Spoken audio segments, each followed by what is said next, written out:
security clearance briefings that I would be gagged. With the Canadian election just 10 days away, last night was the only English-speaking leaders debate. So in this video, I'm going to give you my overall thoughts, who I think came out best. Also, the top two highlights, in my opinion, not your opinion. I know many will disagree, but these were my highlights. One, a bit silly, but there is a point to make. And another one that stands out because no one else is saying what this leader is saying. So let me first start with the current polling. Now, this, of course, is not updated based on what happened last night. That said, I highly doubt this debate is going to have any real impact on the current makeup of this race. So Liberals are still leading. And to be clear, if Conservatives want to form a government, they're going to have to do a lot better than where they currently are. This race looks close based on how these numbers look. But when it comes to actual seats, because of how the Conservative support is largely concentrated in a few areas, they have to perform a lot better in the national polling to be able to overcome that concentration. So in terms of the seat projection, this is a lot more clear in terms of where things currently stand, with the Liberals comfortably sitting in a likely majority, the Conservatives sitting at 122, and New Democrats losing a lot of support to the Liberals. And of course, a lot of that is based in the fear that people don't want Poilievre to win, or I should say, don't want a conservative government to lead in a moment where Trump is so disastrous. In addition to the fact that Pierre Poilievre is just not a popular leader. So I want to be clear as well, though. This is just polling. This doesn't mean this is definitely going to happen, that in 2 weeks things can't change. I do think the polling right now is accurate in terms of how people feel, but that said, things can change. We've seen things change, not necessarily in Canada from where polling sits, but we have seen it in other countries, the US, several times. So just don't take things for granted. Make sure you go out to vote, and you should do that early. But Liberals sitting with a 88% probability of a majority, 10% of a not a majority, but the most seats, and Conservatives 1% apiece for majority or winning the seats, just generally. So let's get to the first highlight, and then I'll get to my overall thoughts actually in the middle before I get to the top highlight for me.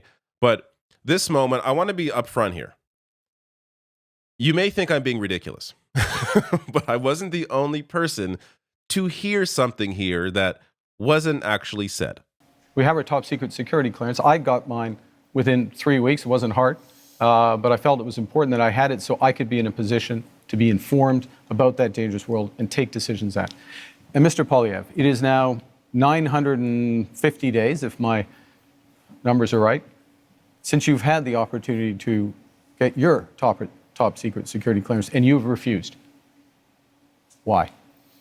Well, first of all, I have got my security clearance when I was a minister. I got top secret clearance at the time, so there's no problem getting that.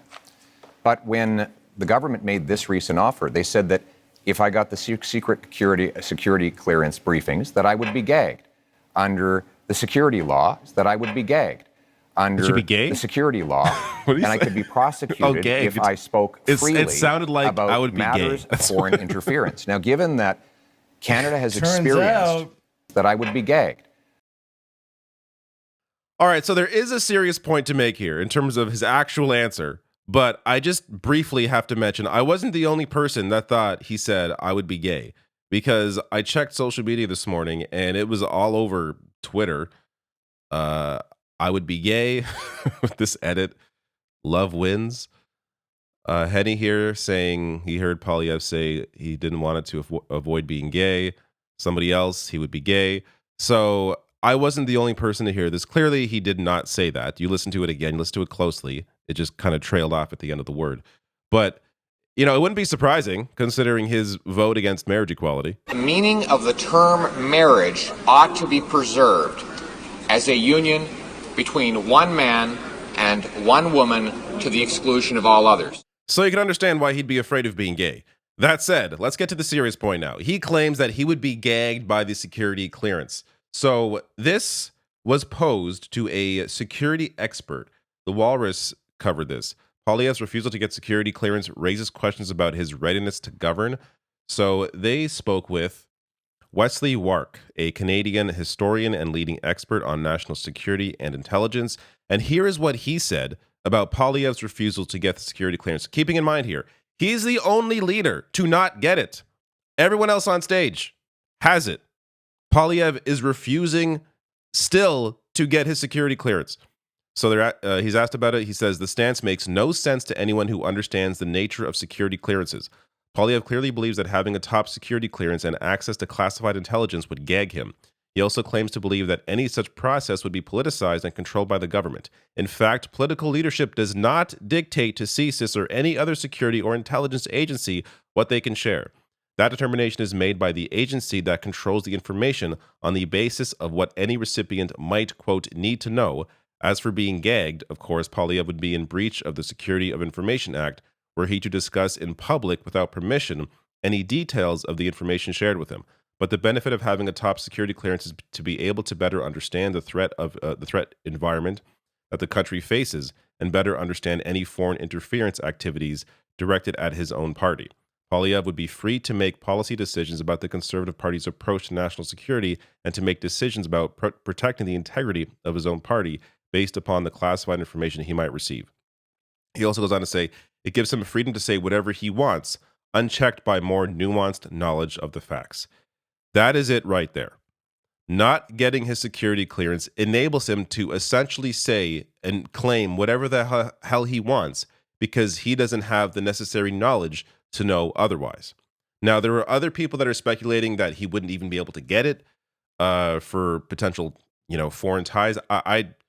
We don't have direct evidence of any of that, so I'm not going to make any of those claims. I really simply think it comes down to how he wants to campaign and what he says. He doesn't want to be gagged, but gagged in the sense that he wants to be able to say whatever the hell he wants, even if it's complete BS, because he doesn't want to be privy to the knowledge that would otherwise discredit what he is saying. This gets to the next clip that I want to share here. This, for me, is a highlight because nobody else on stage did this. And I want to be clear. Actually, let me just give you my overall thoughts on the debate before I even get to this highlight of the night for me. I think Carney came out the winner simply because he was not damaged in a way that's going to hurt his current standing in the election. So I think he came out the best because of that. But in terms of performance, I actually think Jagmeet Singh did very well. And it's unfortunate for his party, the fact that they have bled almost all their support to the Liberals, but he put it all on the line in this debate. He was unafraid to go after Poilievre several times after Carney, even though some of the things he threw at Carney I don't really think hold any water, but some of them definitely do. And this point he makes here definitely does. But here is the moment that I think stood out for me. We need to get back to the Canadian tradition, which is that when people come to this country, they leave foreign conflicts behind. The rampaging riots targeting Jewish communities is utterly unacceptable, and it points to the growing chaos that we see on our streets after 10 years of incredibly irresponsible Liberal policies of weak borders, of dividing people into groups, of saying one thing to one group and the opposite to another, dividing and conquering. We must end that division and unite our people so that everyone feels safe, and that when we come here, we put our foreign conflicts behind and we put Canada not people, first. Mr. Singh, come from countries from around the world, and they care deeply about where they come from. And they should be able to do so. That's a part of being in our country, to have that freedom. Your treatment of Palestinians has been frankly disgusting. Your treatment of people who provide care and service for people in Gaza has been disgusting. On top of that, people in Israel and in Palestine deserve to live in peace and security. And Mr. Carney, to date, you've not acknowledged that what's going on in Gaza is now clearly become a genocide. It's important to call things out as they are, and you've not done that. So this moment stood out for me because Jagmeet Singh is willing to be clear about what is actually going on, and it mirrors what the international community is saying. Meanwhile, I want to be clear. There is a big difference between Pierre Poilievre and Mark Carney on this topic as well. But Jagmeet Singh is the only one that is willing to be honest about what is actually going on. So before I get to the insane response from Pierre Poilievre, the Canadian tradition of what? Shutting the hell up about human rights abuses abroad? How is that a Canadian tradition to keep your problems at home? Like, when there are war crimes going on, are we not allowed to discuss them? Do we not have speech and an ability to protest and voice our concerns about how our government is playing a part in what is going on around the world? Like, what is Pierre Poilievre's argument here? It's completely baseless. It's anti-Canadian, anti-freedom, and Jagmeet Singh laid it out properly there. Now, I want to be clear about Mark Carney, and so he. Let's be clear about what he has said as well. He was criticized by Benjamin Netanyahu, who, by the way, is facing an arrest warrant from the International Criminal Court. He was criticized by Netanyahu for acknowledging I believe it was a protester's question about genocide in Gaza. And Mark Carney essentially said, I understand that, yes, he essentially acknowledged the question, acknowledged the premise of the question, which included genocide. And then later on was unwilling to say that there is a genocide going on, despite the fact that we have the International Criminal Court having Netanyahu under an arrest warrant for war crimes, have the ICJ saying there's evidence of a genocide, Human Rights Watch, Amnesty International, Doctors Without Borders, all saying there's a genocide, Jewish independent human rights groups like Jewish Voice for Peace and Independent Jewish Voices acknowledging there's a genocide, European Centers for Constitutional Human Rights and the U.S. Center for Constitutional Rights also saying there's genocide. International recognition of what is going on in Gaza, what the Israeli government is doing there. It's unfortunate that Mark Carney isn't willing to just acknowledge what the international community has already acknowledged. That said, there is a difference between him and Poilievre. He said back in February here, President Trump's proposed forced displacement of Palestinians from Gaza is deeply disturbing. It would violate the rights of Palestinians and international law, and it would set back efforts to promote peace and security for all in the region. I support the hard work of reaching a two-state solution with a viable and free Palestinian state living side by side in peace and security with the state of Israel. The priority must be the completion of the first phase of the ceasefire and massive support for Palestinian families in Gaza in rebuilding their homes and lives. And he did pledge, since he became prime minister, did pledge a lot more financial support to Palestinians. Now, just reiterating what I was saying earlier, the UN Special Committee finds Israel's warfare methods in Gaza consistent with genocide, including use of starvation as a weapon of war. Meanwhile, you have Israel happy to wait for a potential conservative government. So this, by the way, was back when the conservatives were still leading, so early January. Now that doesn't appear to be the case. And, the Israeli government supporting him, Poilievre, the same government, of course, under arrest warrants from the International Criminal Court. So it's just been a wild thing to witness, just the complete rejection of reality by Pierre Poilievre. I also want to share here Jagmeet Singh's closing statements.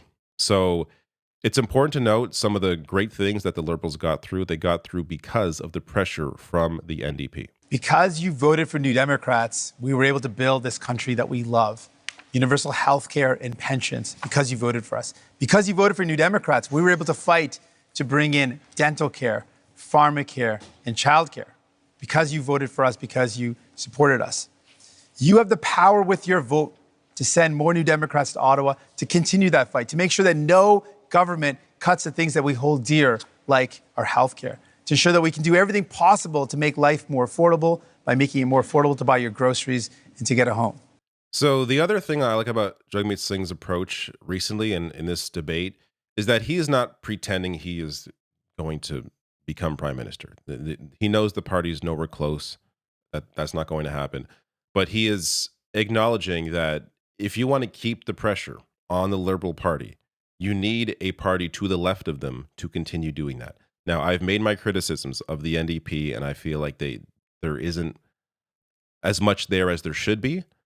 For example, Mark Carney has a great housing proposal, but it is still a capitalist, private public partnership proposal. Jagmeet Singh and the NDP should be proposing real social housing like we see around the world in places like Vienna. So there should be more robust proposals to push the Liberals or whoever's governing even further in a position where I believe they should be. That said, this is the function right now of the NDP in this race. Is if you're in a riding where there is a strong NDP MP, and it's important to check, what your riding is if it swings maybe NDP or conservative. There are many ridings like that. Ensure you're not wasting a vote on a party who's not going to win your race and end up having, the conservatives win your riding. So if you have a strong NDP MP, I would say continue supporting that strong NDP MP. Don't just, fly to the Liberals because you think that's the way to defeat, Pierre Poilievre, when in fact you might end up losing that seat to a conservative.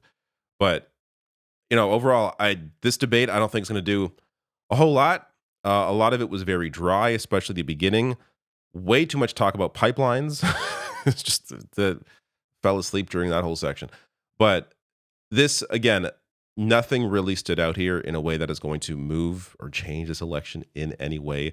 But I would like to know your thoughts for you in the comments below. What was the highlight for you? And did this move your vote in any way?